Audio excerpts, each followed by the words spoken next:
warahmatullahi wabarakatuh. Om Swastiastu, Namo Buddhaya, dan salam sejahtera bagi kita semua. Perkenalkan, saya Salsabila Yesino, berusia 19 tahun, dan saat ini saya sedang menempuh studi di Universitas Negeri Jakarta. Dalam kesempatan yang berbahagia ini, saya merasa terhormat bisa berdiri di sini sebagai Duta Bahasa Indonesia, membawa suara dan kepedulian saya terhadap perkembangan dan tantangan yang dihadapi bahasa Indonesia di era modern.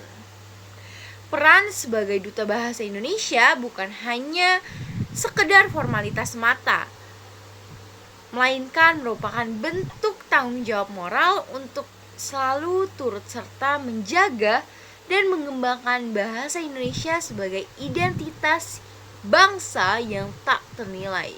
Pada kesempatan ini, saya ingin mengangkat satu isu yang menurut saya sangat penting namun kerap diabaikan oleh masyarakat, yakni penggunaan bahasa asing yang berlebihan di ruang publik.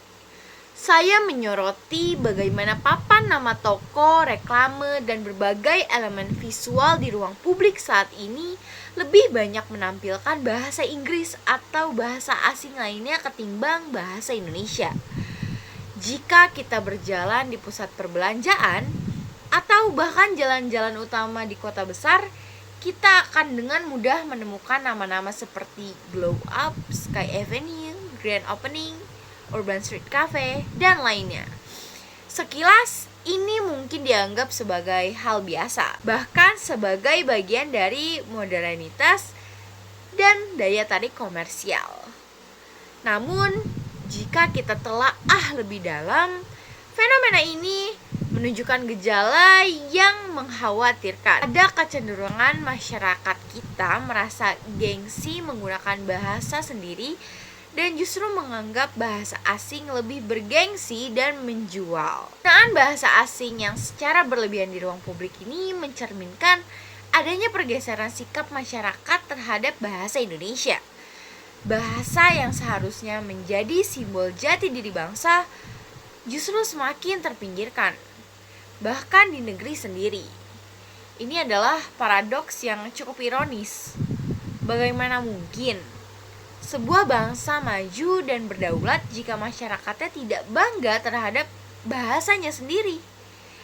Lebih jauh lagi, penggunaan bahasa asing yang tidak disertai padanan atau terjemahan. Namun, sebenarnya masalah ini bukanlah masalah terhadap penggunaan bahasa asing itu sendiri, melainkan penggunaan bahasa asing yang tidak disertai padanan atau terjemahan dalam bahasa Indonesia yang menimbulkan akses ketimpangan informasi.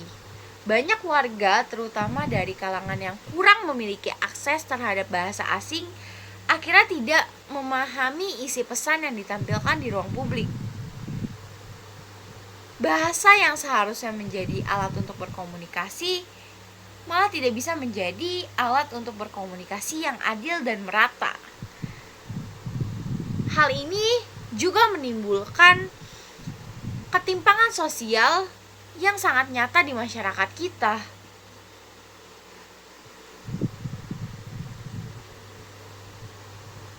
Jika dibiarkan, kondisi ini akan memberikan dampak negatif yang sangat besar bagi perkembangan bangsa. Dalam jangka panjang, kita mungkin akan melihat bahasa Indonesia hanya digunakan dalam dokumen resmi dan upacara kenegaraan. Sementara dalam kehidupan sehari-hari, masyarakat lebih memilih menggunakan bahasa asing.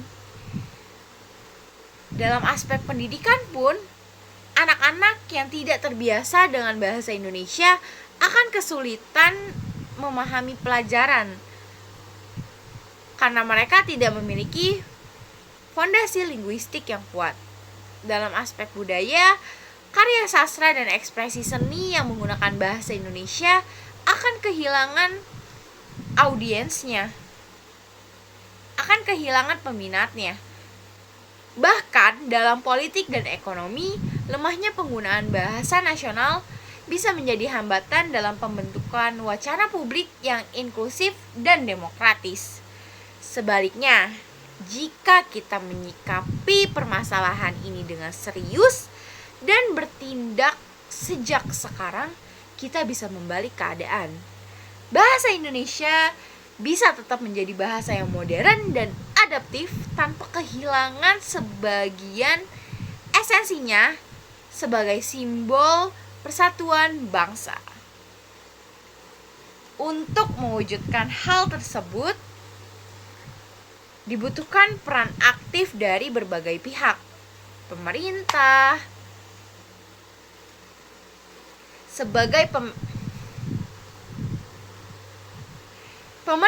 sebagai pemegang otoritas kebijakan harus berani menerapkan aturan yang mengharuskan setiap penggunaan bahasa asing di ruang publik harus disertai dengan padanan bahasa Indonesia.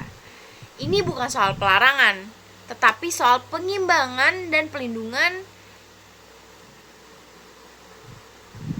hak masyarakat atas akses informasi yang adil.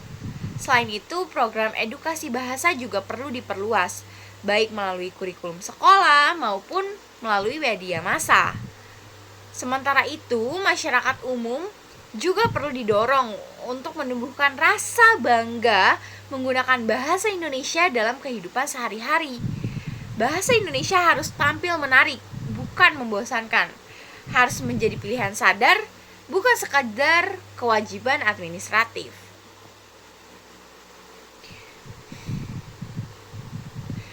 Sebagai Duta Bahasa Indonesia, saya memandang pentingnya sebuah gerakan nyata yang bisa merangkul berbagai elemen masyarakat. Oleh karena itu, saya mencetuskan program bertajuk Bahasa Kita, Wajah Kita. Program ini bertujuan untuk mengangkat kembali citra bahasa Indonesia sebagai bahasa yang modern, estetis, dan membanggakan. Melalui kampanye digital, saya akan mengajak pelaku usaha, desainer, konten kreator, dan masyarakat luas untuk membagikan contoh-contoh penggunaan bahasa Indonesia yang kreatif dan relevan di ruang publik.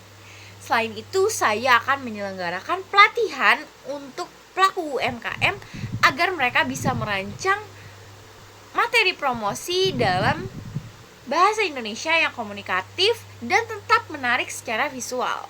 Saya juga ingin menginisiasi kolaborasi dengan pemerintah daerah untuk menciptakan ruang publik yang mendukung penggunaan bahasa Indonesia sebagai identitas lokal yang kuat. Akhir kata, saya ingin mengingatkan bahwa bahasa bukan sekedar alat komunikasi. Ia adalah simbol identitas, wadah budaya, dan fondasi peradaban. Bangsa yang besar adalah bangsa yang merawat bahasanya, membanggakan bahasanya, dan mewariskan bahasanya kepada generasi penerusnya dengan cinta dan kesadaran.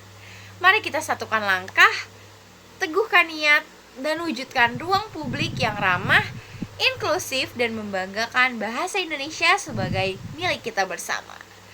Bahasa kita, identitas kita. Satukan langkah, teguhkan bahasa Indonesia. Wassalamualaikum warahmatullahi wabarakatuh.